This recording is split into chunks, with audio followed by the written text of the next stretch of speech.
It's a Friday night hair-up session on 97.3 The Rock. Johnny Rhodes. Jennifer James. Jennifer, you brought a friend to the show tonight. I brought a friend. It's Vixen night, as you guys have heard. It is Edge of a Broken Heart. First single, first big tune off of the debut Vixen album, going back to 1988. And we'd like to welcome to 97.3 The Rock for the first time on with us, Cher Ross from the band. Cher, how you doing?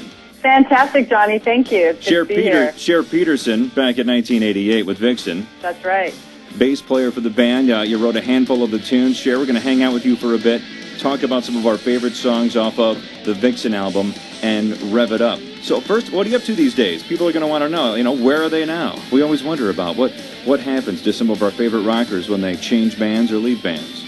Well, we've reformed as JanetShareRoxyGina, and the three of us are from the Vixen Rev It Up album, and Gina played on the Vixen Tangerine album. And so the four of us have gotten back together, and for obvious reasons of not using the name, we are going to go out there and rock those tunes.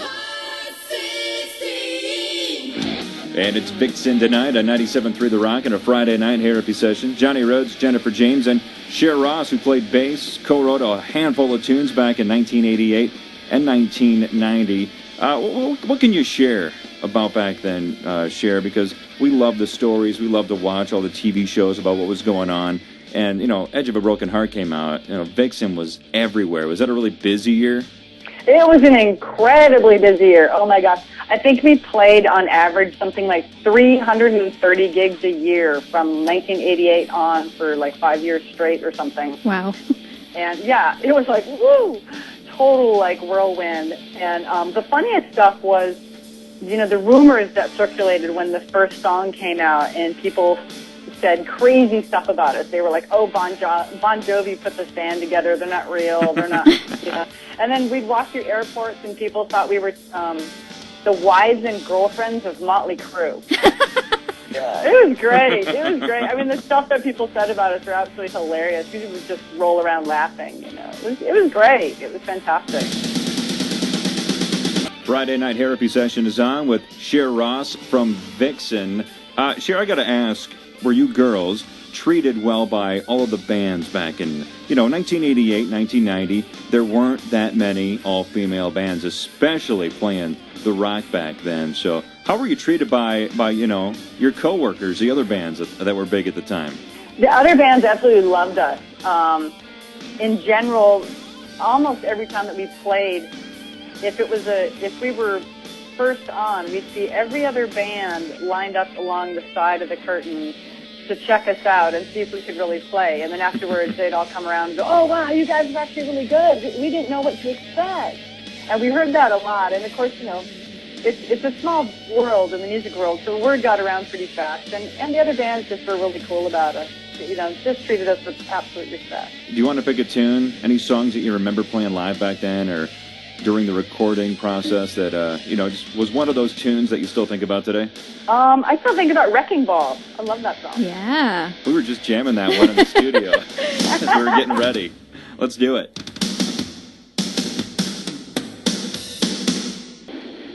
.3 The Rock. Vixen is on tonight. Jennifer James and me, John Rhodes, with Cher Ross from Vixen, as we're just kind of picking tunes here. Jennifer is just at the CD player. Just put your finger down for a second. We're gonna talk to Cher a little more. She wants to hear another one.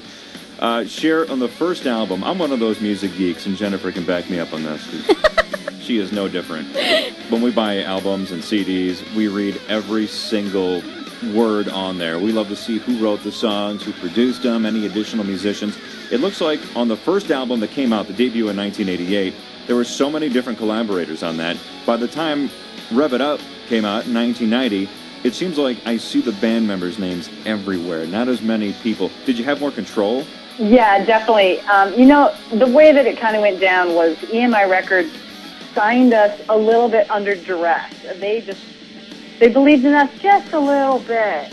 And so they really insisted on, bringing in this person and that person and, and their brother to, help us write or to write songs or whatever. And we were kind of pissed off.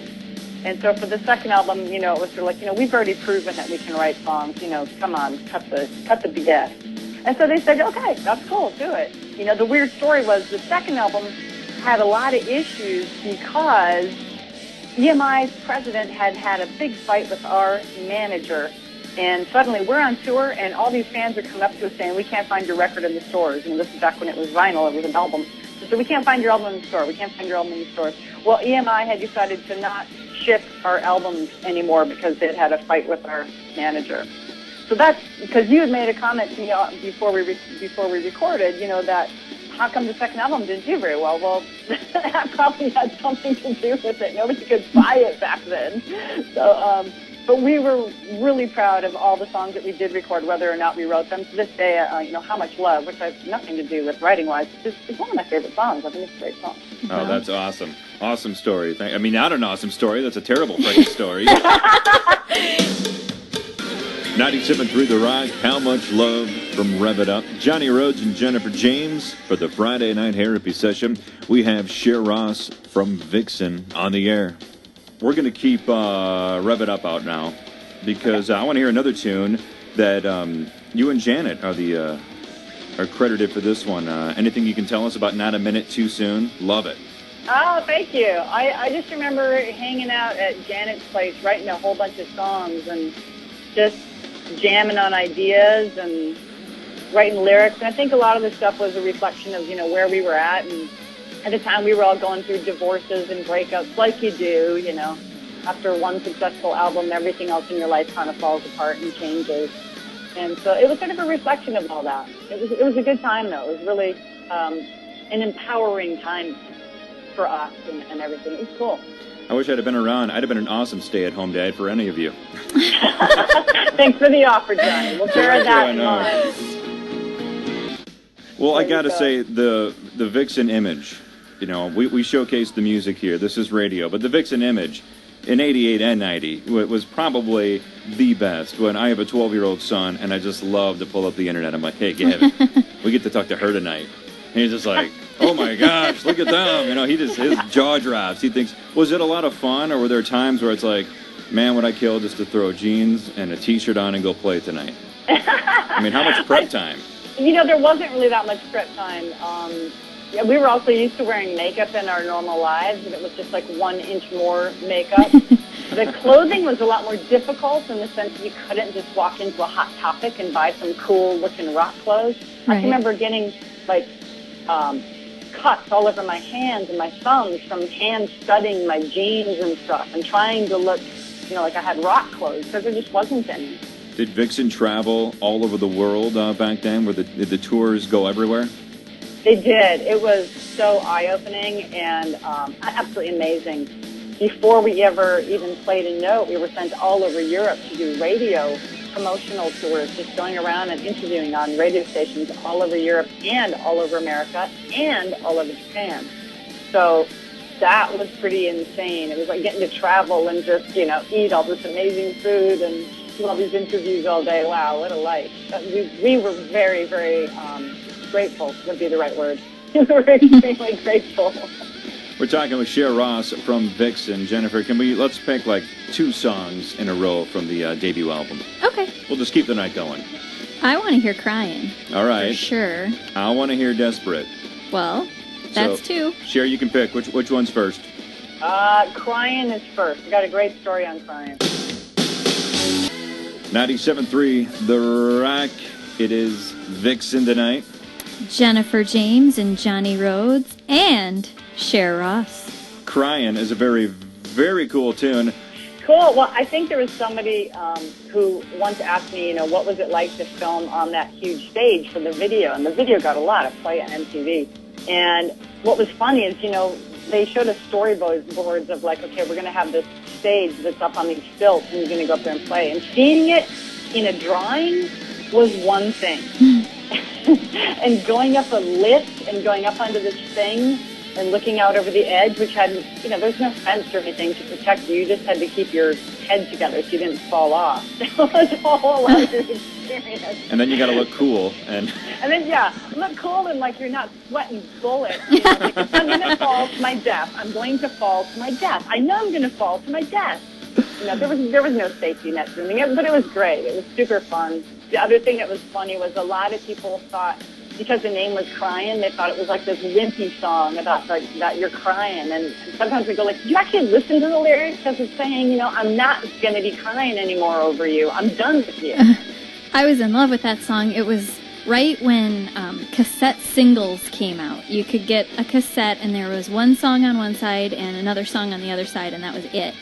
And it was Edge of a Broken Heart, and Crying was on the flip side.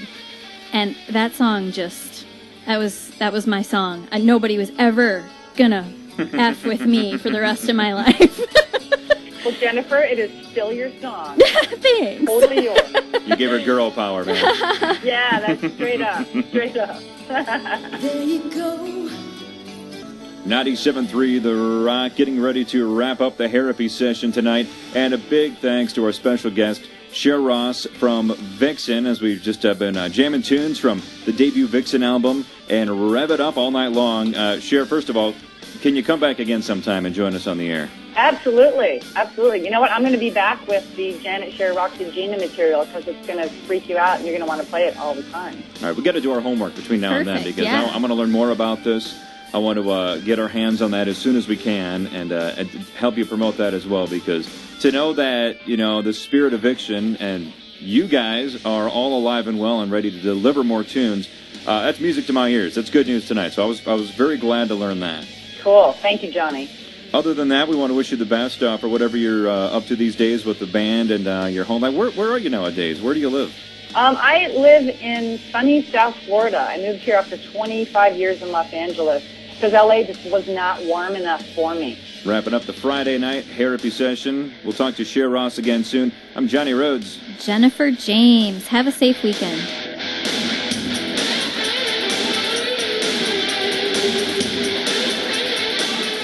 97.3 The Rock.